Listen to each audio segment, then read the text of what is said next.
Dando meu boa noite agora, Rafael Cortes, está fazendo parte a partir desse instante da nossa aula. Obrigado pela disposição. Rafael Cortes, cientista político, professor do IDP. Nós deixamos com a nossa repórter, Rafael, todos esses detalhes que são, digamos, pertinentes ao mérito da questão, que nos importa aqui, em primeiro lugar, do ponto de vista político. É evidentemente um tabefe do Senado no STF. Nós temos outros que vamos abordar nesta roda de conversa agora, a ver, por exemplo, com a pauta de certos assuntos pelo presidente da Câmara, Arthur Lira, também em termos de revide. O que está acontecendo? Bom, primeiro, boa noite, William, Thaís, Caio, boa noite a todo mundo que está ouvindo a CNN. Várias coisas estão acontecendo. Eu acho que assim, o que talvez dê elo em todos esses elementos é uma disputa entre os poderes, né? Então, o sistema presidencialista é um sistema de equilíbrio entre os poderes e tem uma variação, né, que é determinada por circunstâncias históricas de quem que começa a dar as cartas, né? E especificamente na relação Supremo Tribunal Federal e os demais poderes políticos, mas especialmente o Legislativo, é um Supremo muito atuante em temas que não encontravam eco pela maioria da centro-direita, que vem comandando aí o Congresso Nacional nos últimos anos. O Supremo se manifestou, só que ele não percebeu que, na verdade, quem, ao fim e ao cabo, tem o poder de última palavra é o poder político. Então, à medida que o Supremo foi lá e deu um sinal de que avançaria, nesse caso, com a regulação da questão das drogas, o Congresso foi lá e, não, peraí, a gente é que vai falar sobre essa matéria. Somado a isso, tem a questão eleitoral, né? Acho que esse é um tema que mobiliza uma parcela importante da sociedade e, portanto, líderes políticos olhando projetos políticos, mas peraí, então eu vou fazer uma aposta aqui que, através dessas políticas, eu vou fazer algum sinal pensando em eleição. O resultado é uma competição por quem vai definir política pública e a sociedade fica um pouco meio perdida em quem que faz o quê, pensando em Supremo, Câmara e Senado e o Executivo. As caixinhas se misturaram. Tem um aspecto profundamente paradoxal no que você acabou de dizer, Rafael. Quem vai definir o que são políticas públicas? O Supremo, por exemplo, não deveria estar nesse papel de definir o que acaba fazendo. Caio, o que está acontecendo? Bom, William, basicamente cada poder tem uma agenda própria e cada poder tenta manter o naco de poder que conquistou em relação a 10 anos atrás. Então, você tem o Supremo Tribunal Federal, que tem muito poder, muito mais que os outros dois, e não quer perder isso. Você tem o Legislativo, que avançou sobre poderes do Executivo, principalmente na execução de orçamento, controle dos recursos públicos, e vê o Executivo com uma agenda própria de tentar retomar isso em relação ao Legislativo.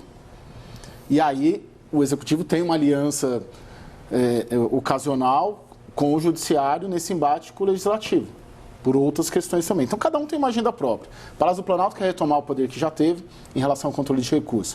O Legislativo quer manter o controle dos recursos. E o Supremo quer continuar sendo o maioral. E não há uma interface entre os três, não há ninguém que consiga conduzir uma interlocução entre os três. Não tem mais quem faça isso, né? Quem dialoga, quem transita muito bem entre os três poderes? Talvez Gilmar Mendes transite, talvez Rodrigo Pacheco, né? Você não tem o presidente da República, que seria... Gilmar Mendes não tem prazo de validade, mas o Rodrigo Pacheco tem. Sim. Então, assim, cada um tem sua agenda própria e não tem ninguém para pairar em cima para tentar conectar alguma coisa que possa ser produzido de útil para o país avançar. Ontem eu escutei de um empresário de uma empresa internacional grande aqui no Brasil, bem grande mesmo, que ele me disse, falei, mas e a questão da agenda, né? Da agenda do Congresso, da agenda do governo, da agenda do STF? Ele falou, a gente não consegue reconhecer a agenda e no final das contas está até melhor, porque se fosse uma agenda errada, talvez seria mais preocupante, né? Mas, então, eu achei interessante esse paradoxo de dizer, realmente não tem agenda, isso é preocupante. Não, melhor não ter agenda do que ter uma agenda errada. Essa já virou se colocou nessa a situação. Desculpa. Não, era isso. Você já se colocou nessa situação, Rafael, de ter de explicar para o empresário estrangeiro se existe agenda e de quem é? É bastante, né? Acho que essa é uma das atividades aí que, num certo sentido, até não posso reclamar, não pode estar tudo bonito, né? Porque senão eu falo para que análise política. Mas acho que é isso, assim, tem acho que duas leituras de tudo que a gente está conversando, né? Uma leitura mais otimista vai um pouco na linha do que a Thaís mencionou. Bom, tem um sistema de todo mundo se controlando, então, eventualmente, vai ser difícil a gente ter uma decisão catastrófica, vou exagerar aqui na retórica, porque está todo mundo um cortando as asas do outro aqui e acolá. No final das contas, pode não ser uma maravilha. Os check and balances funcionam à brasileira. Isso, eu ia falar isso. Não pode ser uma maravilha, mas tudo bem, né? A gente está mais ou menos equacionado. Sem que o objetivo seja esse, né? Vamos combinar. Não, de não, repente, é uma consequência, não. Ninguém está pensando, não, peraí, agora eu vou fazer a correção. O Caio mencionou, né? Buscando maximizar poder. Então, a versão otimista é essa. Para os mais pessimistas, e vocês estavam conversando com a questão fiscal, eu acho que a questão fiscal traduz o cenário mais desafiador desse jogo entre os poderes, porque no caso do fiscal, essa contraposição não dá zero, dá negativo, né? Dá primário negativo, como a gente tem conversado. E aí essa versão pessimista, fala, olha, não tem agenda, ninguém sabe para onde vai parar, tem um nível de incerteza muito elevado, então vai lá, o Legislativo passa uma medida, o Supremo vai lá, contesta, a gente acaba de ter uma reforma da Previdência estabelecendo que não pode se criar despesa previdenciária sem uma contrapartida da Receita, o Congresso acaba de aprovar a desoneração da folha, incluindo os municípios, então, para onde que nós estamos indo? E acho que é um pouco... Essa PEC do Senado volta para o Supremo. A gente acabou de ver a PEC do Senado, então, essa é a versão um pouco mais pessimista. Eu acho que a gente não pode exagerar no sentido de que, olha, em alguma medida é natural. A gente está mais presidencialista, pelo menos na minha cabeça, do que quando funcionava o presidencialismo de coalizão, que o Executivo tinha uma certa predominância, né? O presidente da Câmara e o presidente do Senado chegavam lá porque eles eram próximos ao presidente da República. Hoje é o contrário, né? Hoje se chega na presidência das casas justamente por não estar próximo à presidência, que quase sempre tem sido vencida pela esquerda. O que eu acho que, no fundo, bate o problema acho que a grande questão é esquerda e direita estão muito longe. Assim, e aí, essa disputa entre os poderes, aos meus olhos, traduz essa disputa mais radicalizada entre grupos. Eu tenho a percepção de que no presidencialismo de coalizão clássico, ele era muito mais estável politicamente. No que vigorou no Brasil, que a gente pode dizer até a reeleição da Dilma, né? Eu lembro, por experiência própria, cheguei em Brasília em 2010, fui ser setorista de Câmara, era tudo previsível, né? As votações eram previsíveis, não tinham disputa, não tinha embate. E depois eu fui acompanhando aquilo mudando, né? Veio Operação Lava Jato, reeleição da Dilma, impeachment, prisão do Lula, enfim. No presidencialismo de coalizão clássico, eu tenho a percepção que no período brasileiro pré-2014, pré-2010, tinha um ente ali, que seria o presidente da República, que planava acima dos poderes e fazia a interlocução entre os três. Você não tinha um judiciário hipertrofiado como a gente tem hoje, não tinha o legislativo controlando a definição de recursos para alocação de políticas públicas, que é o presidente da República.